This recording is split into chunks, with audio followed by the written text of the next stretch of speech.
Le bâton est la plus ancienne arme traditionnelle chinoise. De tout temps, il a été pratiqué, surtout dans le nord-ouest du pays, d'où il est originaire. Une expression chinoise fameuse dit « lance du sud, bâton du nord ». Dans ces vastes régions agricoles montagneuses, le bâton était l'outil le plus répandu. Il facilitait notamment les longues marches, mais aussi le levage et le portage, bien sûr, de charges plus ou moins lourdes. L'insécurité de ces régions souvent hostiles fit du bâton l'arme naturelle et préférée de la population, qui devint rapidement l'une des premières disciplines des arts martiaux traditionnels. Alors, il existe 3 types de bâtons, autrement dit, kun. Le bâton moyen, qui arrive au niveau des sourcils. Le bâton long, un peu plus grand que la taille de la personne qui l'utilise. Et puis le bâton court, qui fait à peu près un bras, ou alors un bras et un avant-bras. Le tianqi que je vous présente aujourd'hui est l'un des 4 grands styles de bâton chinois. Il a été développé voici plus de 50 ans par un maître d'arts martiaux et docteur en médecine chinoise, Zhang Hongmu. Son style est la quintessence technique des 3 autres styles. Elle comporte une pratique interne, mais aussi une pratique externe. Le style du bâton tianqi, qui fait partie des disciplines Tongbei, est riche de 3 enchaînements, dénommés le ciel, la terre et l'homme. Ce style comporte des mouvements et des transitions qui peuvent être à la fois souples, agités, explosifs ou amples.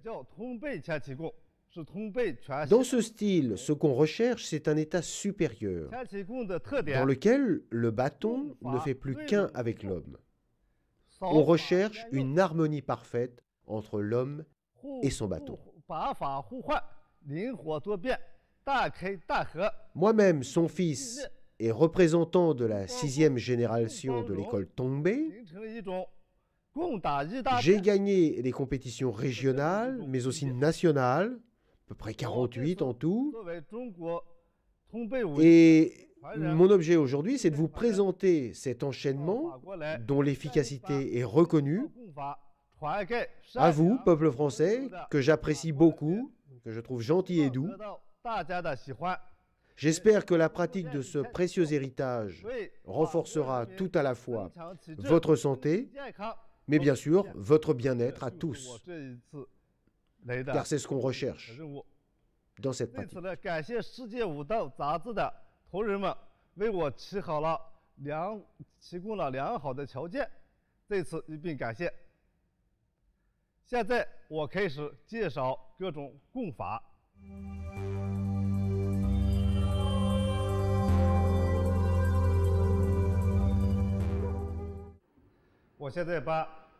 Laissez-moi d'abord vous rappeler que le bâton long est sensiblement plus haut que la taille de la personne, voire de la même taille. Et puis nous avons ici le bâton court, qui lui est de la longueur d'un bras, voire d'un bras plus d'un avant-bras, comme ceci. Donc un bras plus un avant-bras éventuellement. Voyons maintenant les différentes prises en main du bâton. Alors tout d'abord, la prise en main yin-yang. Paume tournée vers le haut, en position yang, et tournée vers le bas, pour celle-là, c'est la position yin. Donc les deux ensemble, c'est yin-yang. Voilà la position en double yin, les 2 mains vers le bas. Ça a pour but de faciliter le déplacement des mains sur le bâton et sa manipulation. Comme ceci. Et voilà la position en double yang, comme cela, avec les 2 paumes tournées vers le haut, parfois utilisées dans les exercices, mais pas dans le combat. Maintenant, considérons les applications de ces prises en main là, on a le glissement des mains, comme ceci sur le bâton. C'est le waba. Cette façon souple de manier le bâton permet d'effectuer des mouvements dans tous les sens, vous voyez? Là maintenant on a diaoba, c'est-à-dire le changement de main, comme ceci avec les paumes en position yin-yang. À la fin du mouvement, elle se retrouve d'un seul côté du bâton. On alterne souvent le glissement waba et le changement de main, diaoba, comme cela. Et maintenant on a saba, le fouetté en remontant et en descendant. On trouve ainsi la position en double yin, transformée en yin-yang à la fin. Voyons maintenant les différentes postures associées. Dans tous les arts martiaux, la posture importe énormément car elle complète la technique. Elle donne au corps sûreté et solidité. Elle lui confère l'équilibre et la stabilité. Voyons Chilimbu, jambes écartées, talon de la jambe arrière levé et pointe du pied s'enfonçant dans le sol, comme cela. Genoux rentrés, espace entre les cuisses arrondi. Maintenant Gumbu, posture de l'arc et de la flèche. Jambes arrière tendues, talon dans le sol, genoux en ligne droite avec les orteils, torse droit. Mabu, posture du cavalier. Et Chubu, posture du vide. Maintenant Shiebu, la posture croisée, comme cela, les jambes étroitement serrées l'une contre l'autre. Et maintenant Pubu, la posture ramassée, un genou fléchi vers l'extérieur. Voilà ce qu'on peut dire des postures.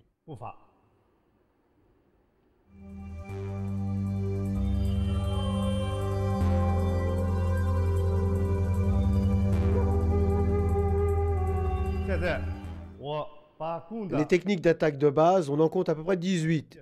Et on commence avec Pigun. On frappe avec le bâton, de haut en bas. Mais notez bien que la force d'impact repose sur le dernier tiers supérieur, vers le bout du bâton.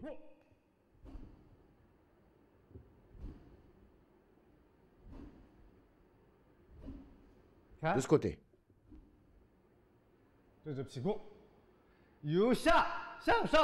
Et maintenant Pengun, de bas en haut.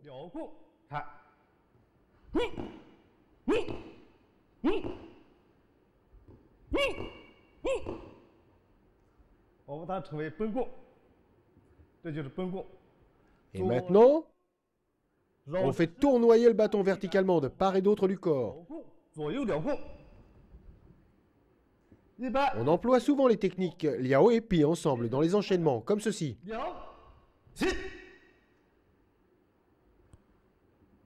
Maintenant, Shueigu, on frappe le bâton à plat jusqu'au sol, juste au milieu.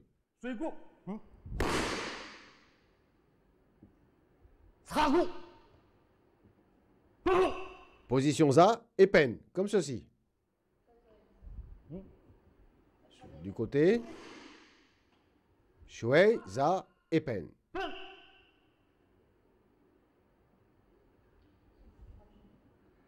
Maintenant Longo, le bâton d'abord sur le dos, on lui fait faire une spirale horizontale, devant soi, puis Beigun dans l'autre sens, en partant du dos. Et on fait Beijagun avec le bâton sous l'aisselle.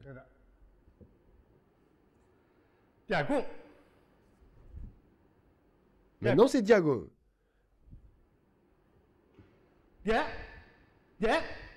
On attaque avec la pointe du bâton. On concentre l'énergie sur le dernier tiers avant. Comme dans Pigun et Pengun, vu précédemment.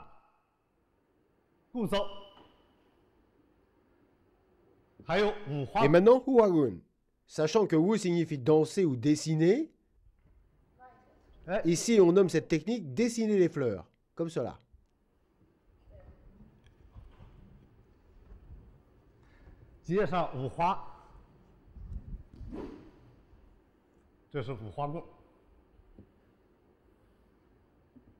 Le mouvement latéral droite-gauche face à soi s'appelle Yungu.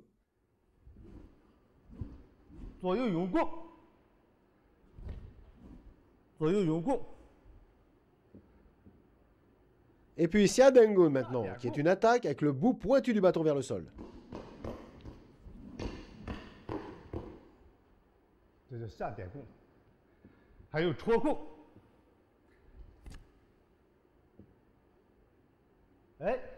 Alors que dans Chuogu, on attaque en piquant vers l'avant, mais avec le bout non pointu du bâton.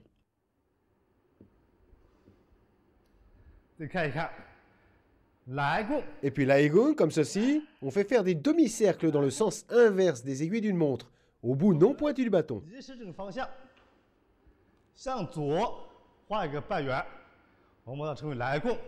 Et maintenant le contraire, Lagun. C'est le contraire, puisque le mouvement s'effectue dans le sens des aiguilles d'une montre. On fait généralement ces trois enchaînements ensemble. Lagun, Lagun et Zagun.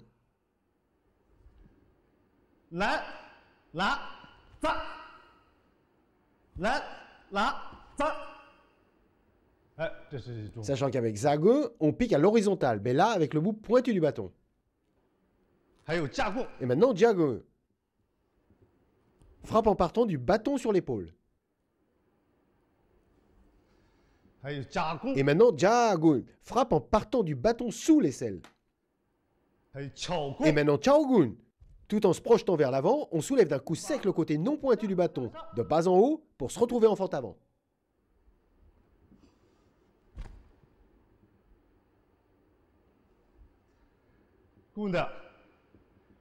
Voilà pour les techniques de base.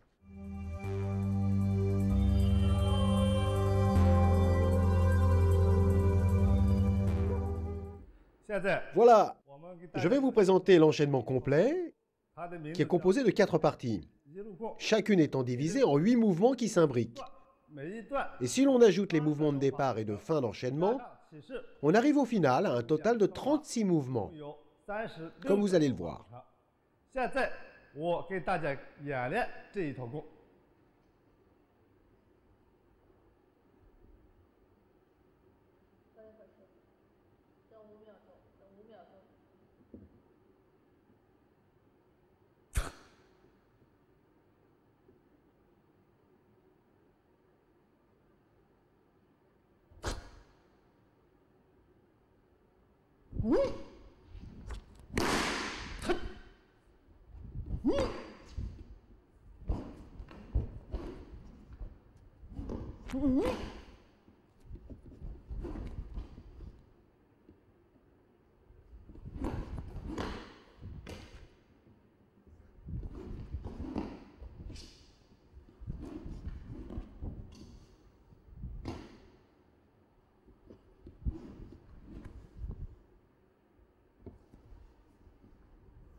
On commence le mouvement en tenant le bâton à la verticale dans la main.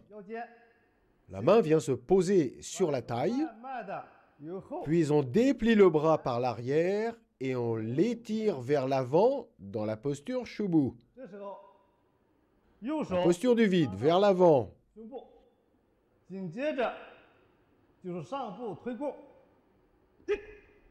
Ce qui permet de se propulser vers l'avant en étirant le bras qui tient le bâton, tout en ramenant l'autre bras pour réarmer le poing. Le bâton reste bien à la verticale, dans le poing serré.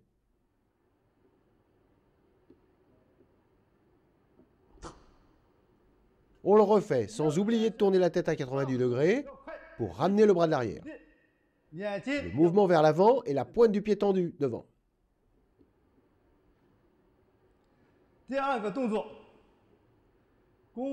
Et maintenant, voyons Gongbu.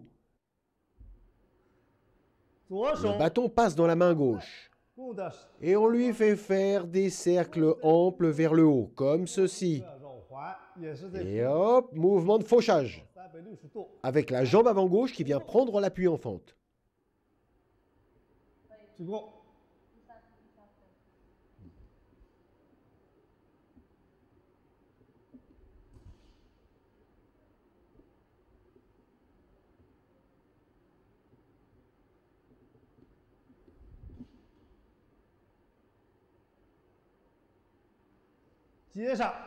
Et à partir de cette position, on enchaîne avec Shuegun, en position ramassée.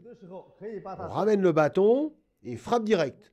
On ramène le bâton latéralement au-dessus de la tête et frappe. En maintenant le bâton à plat sur le sol. Frappe et le regard porte sur le bout du bâton.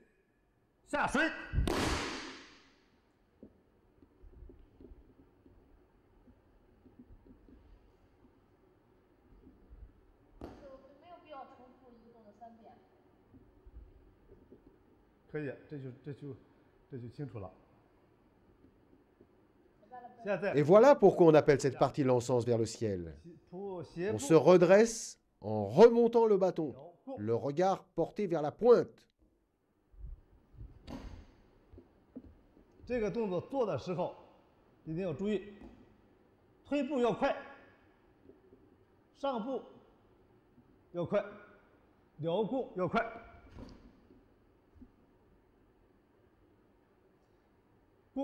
Le bâton étant bien maintenu par les bras et centré sur la ceinture abdominale.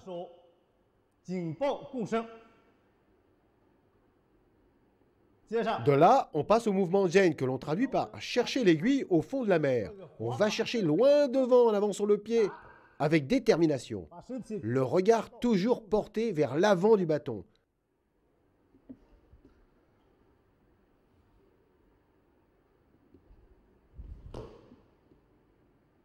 Et on se retrouve en position de l'arc tendu.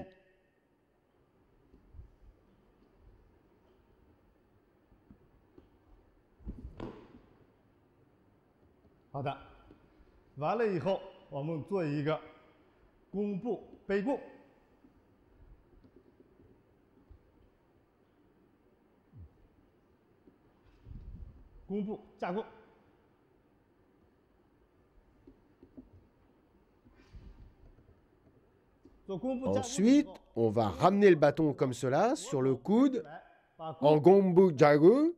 On maintient le coude fermement, le bras droit en arrondi vers l'avant, et solide aussi, pour pouvoir frapper vers l'arrière en se retournant.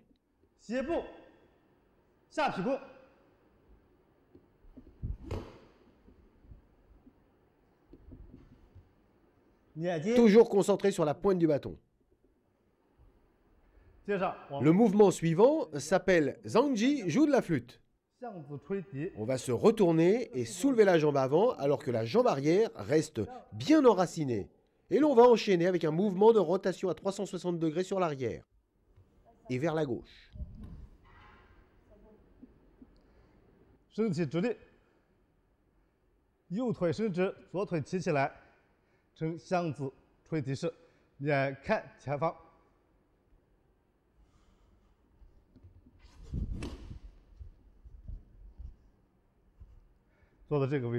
Le mouvement suivant s'appelle le seigneur s'avance précipitamment et se retourne brusquement.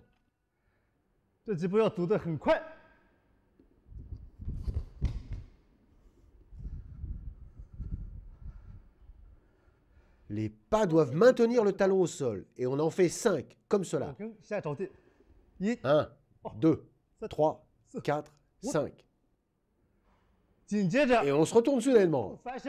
En arrière, par la droite, pour une frappe immédiate. Pigun.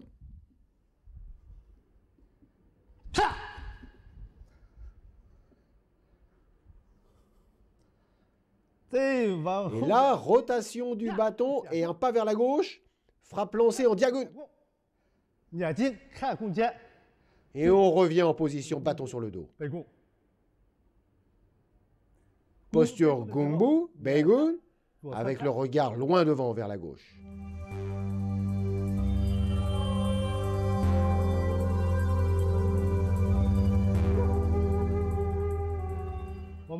Cette deuxième partie, qui s'appelle le cheval sauvage jailli de l'écurie, c'est 2 séries d'enchaînements distincts, formées de 3 mouvements. Voyons cela dans un instant. On va d'abord voir Pigue, et ensuite on décomposera le mouvement.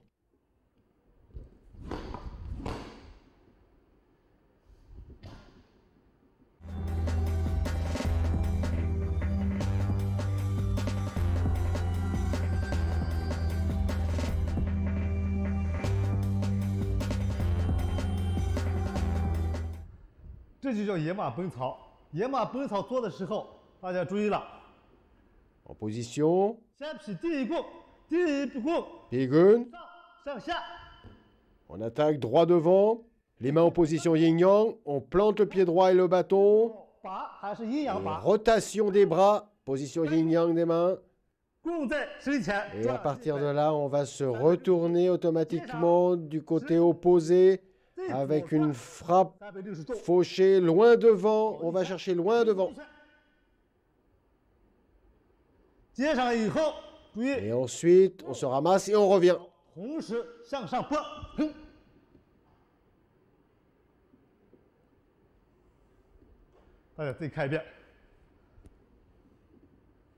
Un, 2, 3, 4. 1, 2, 3 et 4.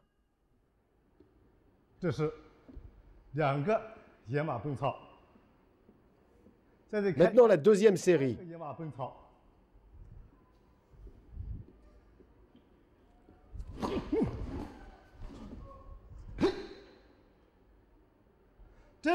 Et maintenant, deuxième série d'enchaînement qui s'appelle attaquer la neige en haut, sur le toit, et en bas, à la racine du vieil arbre. Comme cela, on attaque vers le haut d'abord.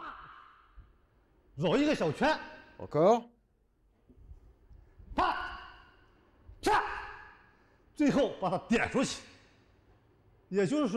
Ce qu'on essaye de faire, c'est couper les oreilles de l'adversaire. Vous voyez, comme cela.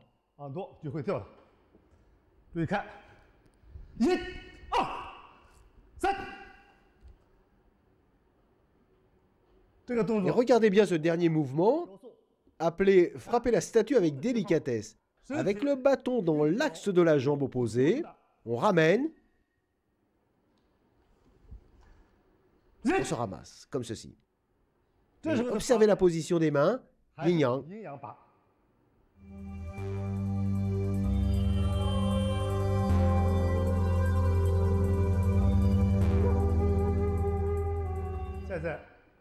Dans cette troisième partie, qui s'appelle « Le vent enroule les nuages », le point important est au niveau du déplacement.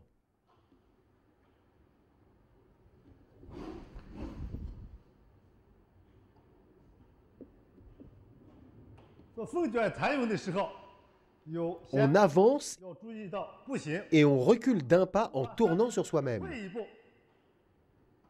Les mains du même côté.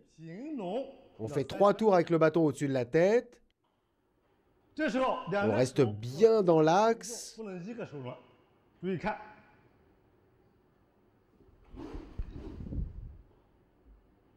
Et le poids du corps repose sur la jambe droite. Bien tenir le bâton dans l'axe de la jambe d'appui arrière, le regard loin devant.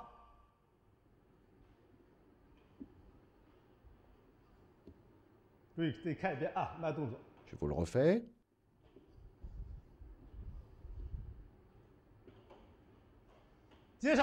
Et maintenant, dans le mouvement suivant, on va tordre le corps comme ceci, ce qui donne l'image d'une jeune fille frêle qui, tout en douceur, attaque avec souplesse.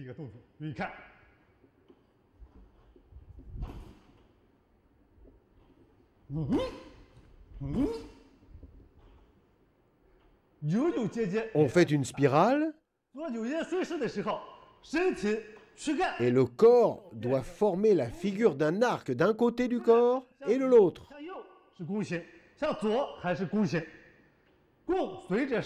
On part en effectuant la spirale du côté de la jambe d'appui, celle-là. 1, 2, 3.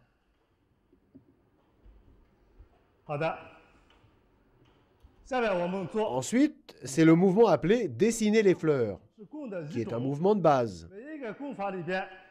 Alors vous voyez, à partir de cette posture, on vient mettre le bâton sous l'aisselle droite. Et on fait un cercle à droite, comme ceci. Ensuite, le bâton passe sur la gauche. Et on lui fait faire le même cercle, à répéter 2 fois. Ensuite, tout en tournant le corps. Rotation. On glisse la main gauche pour faire ce mouvement, bungu. C'est-à-dire que vous poussez le bâton avec un peu de force vers l'avant.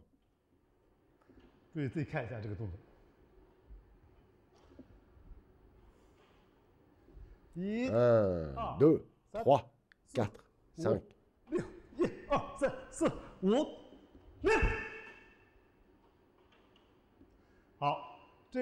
Ensuite, c'est le mouvement dit du coup de pied au tronc de l'arbre.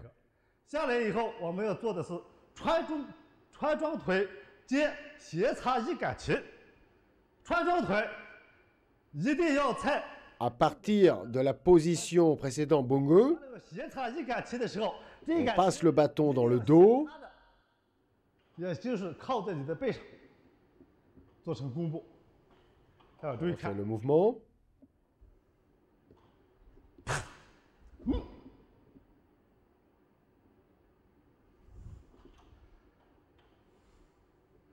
Avec le pied droit qui doit venir au-dessus de la hauteur du bâton. On projette la force du coup sur le talon et on termine en posant le bâton sur le dos dans la posture du drapeau oblique.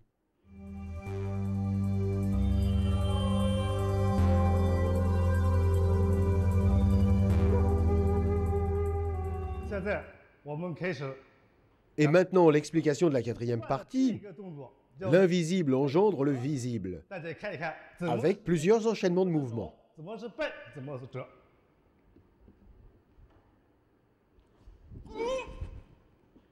On commence par un grand pas à droite en soulevant le bâton, Lilun, et ensuite, bâton derrière le dos, comme ceci, bien droit, pied parallèle. Ensuite, on déplace la jambe gauche derrière la droite, en position croisée, et on fait virevolter le corps sur 3/4 de cercle. La main droite retire le bâton vers l'arrière, et l'on fait un grand pas à droite en attaquant avec le bout non pointu du bâton. Ces mouvements doivent être synchronisés et harmonieux. Comme cela.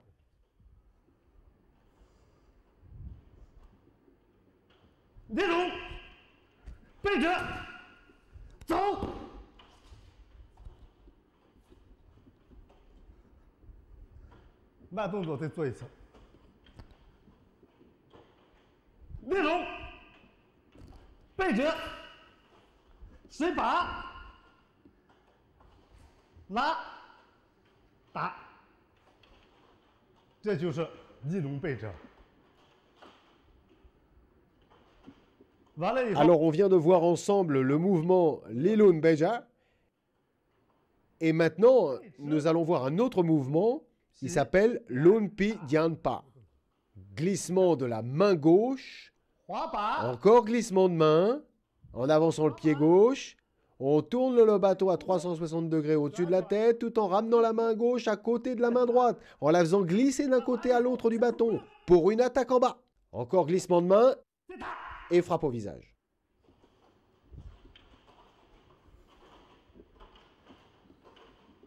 注意看，滑把，拢，再滑把，再打。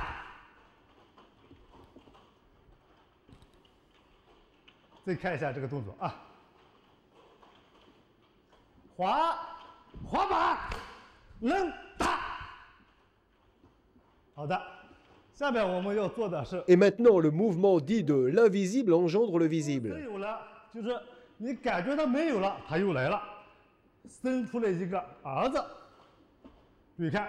On ramène le bâton vers l'arrière par glissement dans la main droite. On attaque avec le côté non pointu du bâton. On ramène le bâton derrière le dos en passant à hauteur du cou et frappe instantanée dans le mouvement avec cette fois le côté pointu du bâton. Glissement arrière, attaque avec le boudon pointu, passage derrière le cou et attaque avec le bout pointu du bâton. 哎，这叫无中生有。再做一遍。拉，打，走，打。好的。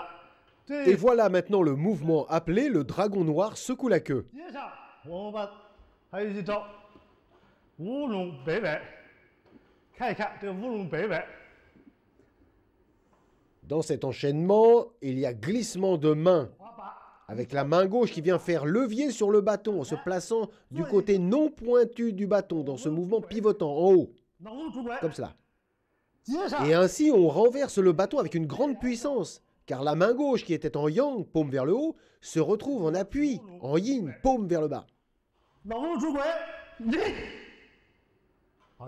Les deux mains sont donc en position, paume vers le bas. Comme cela. Je vais maintenant vous montrer le mouvement dans son ensemble.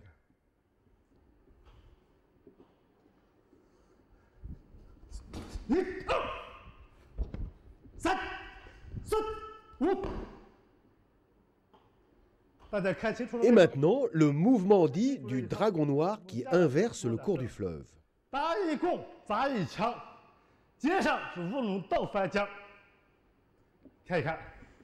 Dans cette position, on écarte la main droite en glissant le long du bâton.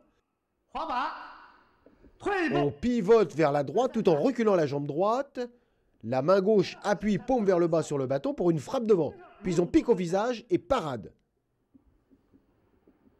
Là, je vous montre le mouvement complet en détail.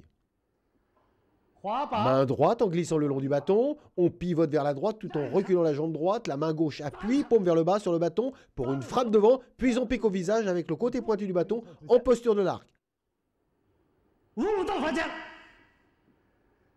Bras allongés, le bâton et les bras à hauteur des épaules.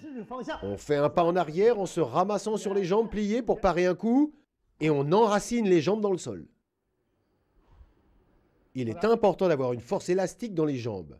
Le bâton protège l'arrière du corps, le regard fixe le bout du bâton.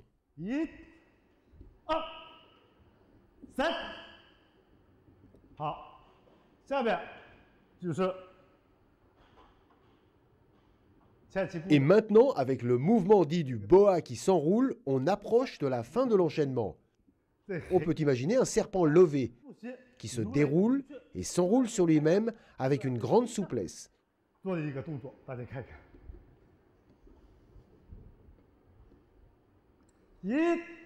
Position précédente, on tire le bâton vers le haut avec la main gauche et on le récupère avec la main droite. On pivote sur le côté droit avec le bâton dans les deux mains, derrière le dos en déplaçant la jambe droite vers l'arrière. Et pour finir en frappe sur le côté pour atteindre les sourcils.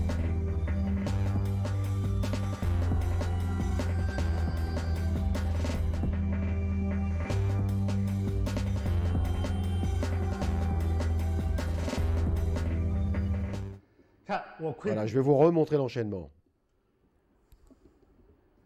1, 2, 3, 4, 5, 6, 7. On va redécomposer le mouvement. 1, 2, 3, 4, 5, 6, 7. On arrive maintenant au mouvement final. À partir de cette dernière position, le bâton passe d'avant en arrière dans un mouvement de bascule, sans être soulevé. puis tourne en repassant par le bas et se retrouve à la verticale. Les pieds se rejoignent et on se retrouve dans la position initiale. Laissez-moi vous montrer encore une fois.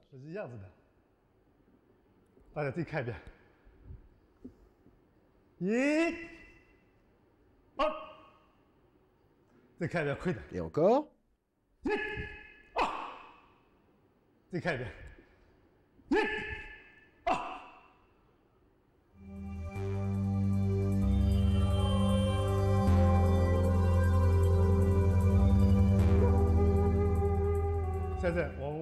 Voyons maintenant le mouvement qui s'appelle dessiner les fleurs un peu plus en détail. Avant de commencer, décontractez les mains et l'ensemble du corps.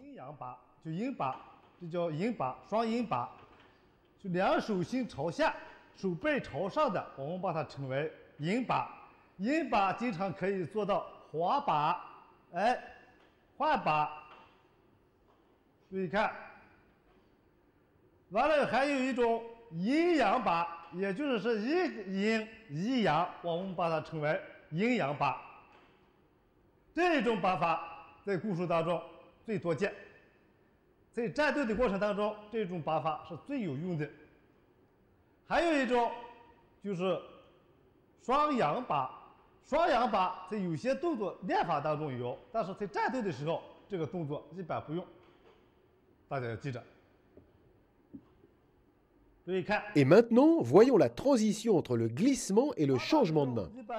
Le glissement de main tout d'abord. Pour déplacer la main d'un côté à l'autre, il est nécessaire de faire glisser la main comme ceci pour trouver la distance adéquate.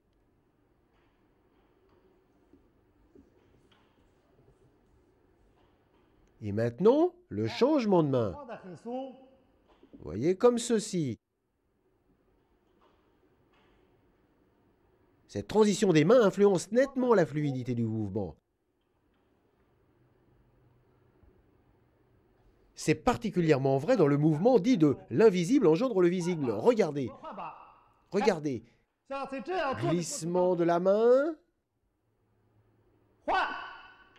Et regardez la main qui se déplace pour effectuer un pivot.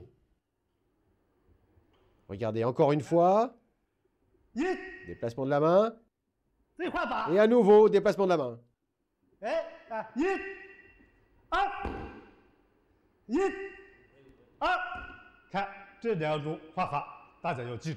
Voilà donc le déplacement de la main. Glissement. Position yin-yang. Déplacement de la main pour faire un pivot.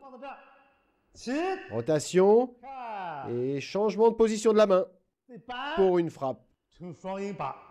En double yin.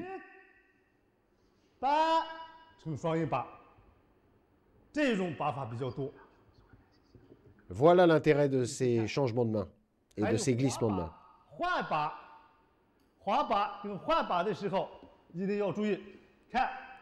Alors voilà les glissements de main.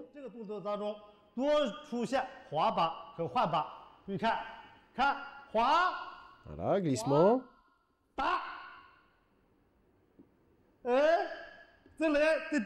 Et frappe en diaoba, en changeant de main à nouveau. Glissement, glissement à nouveau. Diaoba, frappe. Et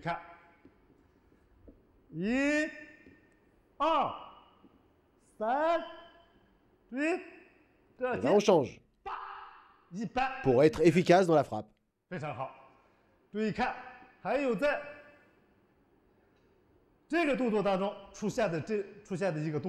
Voyons un autre exemple. Glissement, glissement, glissement extérieur et frappe.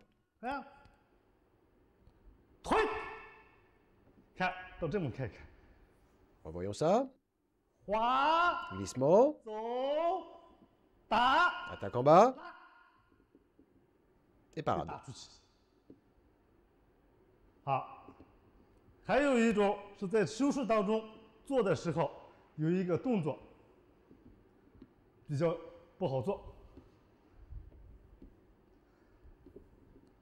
对，换把， glissement, 换把， changement. 这样接把，哎，对，从这儿接把，对，从这儿接把， On accompagne, 接把， on tourne, on pivote 哎 et on se retrouve en position d'attaque. OK， 再看一看这个动作， Revoyons ça. 看滑把， Glissement, 掉把， changement de main, 换把， glissement de main, on accompagne avec la paume. On tourne. Position d'attaque sur le côté. 这是一种换把的姿势。现在注意 Voyons maintenant le mouvement qui s'appelle dessiner les fleurs. 滑控当中的把法， Avant de commencer, décontractez les mains et l'ensemble du corps. 要放松， Mettez le bâton sous l'aisselle, 非常的自然。注意看， comme ceci, et joignez votre pouce et votre index pour faire un cercle comme cela. 把它缩在一块儿就行了。 Et on saisit l'avant du bâton 好， comme si on voulait la tenir avec la main. Vous voyez comme ça. 走， On le cale bien sous l'aisselle et les doigts relâchés. On avance le bras sur un côté pour basculer le bâton et on le récupère par en dessous avec l'autre main, comme ceci. 走， On le retourne vers l'autre côté sans presser la main gauche. Il suffit de conduire le bâton avec le dos et la paume de la main. Avec légèreté, regardez. 再滑，再滑， Voilà, glissement. 3、1、2，哎，这个时候基本上是不用劲的。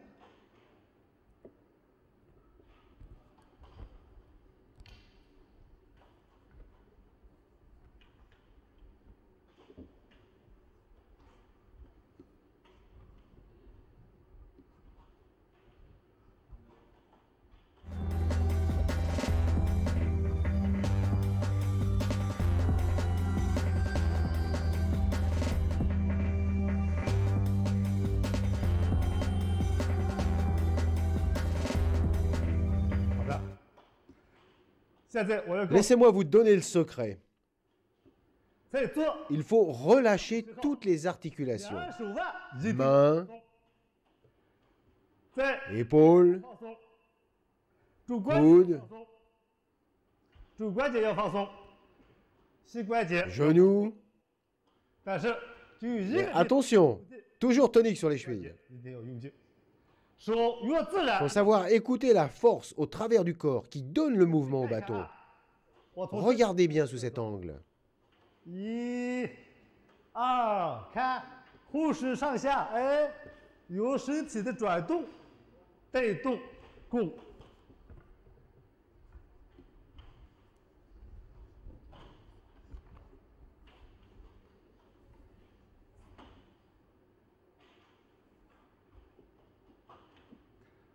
好的， Et maintenant, le mouvement du bassin en position Chilimbu 做一 pour 个 changer alternativement de côté. Les paumes en position vers le bas.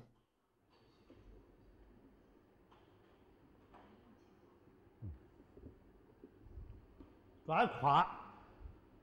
我知道。注意看一看啊，现在再做一个换把，双音把，1、2，先滑，再滑，再滑，再滑。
花，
走，花。